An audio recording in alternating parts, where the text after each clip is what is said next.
Hey everyone, welcome back to the channel. I am Rishabh and you are watching It's All Art. Today we are going to learn how to draw and shade Vegeta. So without wasting any time, let's start.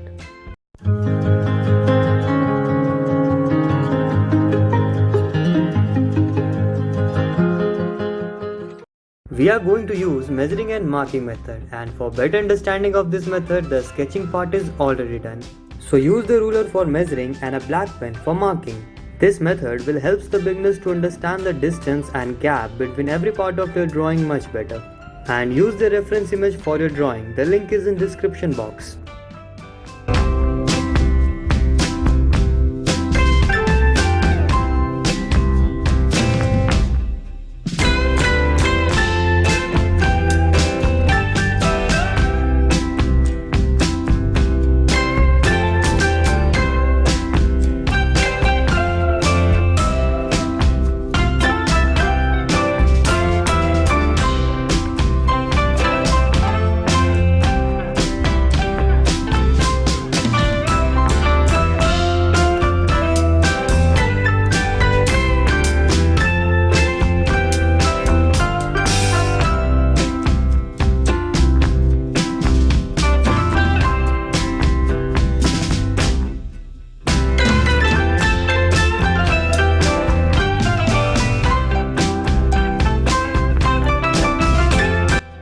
Repeat this method as many times as you want, but also use freehand drawing because this will only give you a rough idea about your drawing.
So if you like our video, please subscribe and press the bell icon.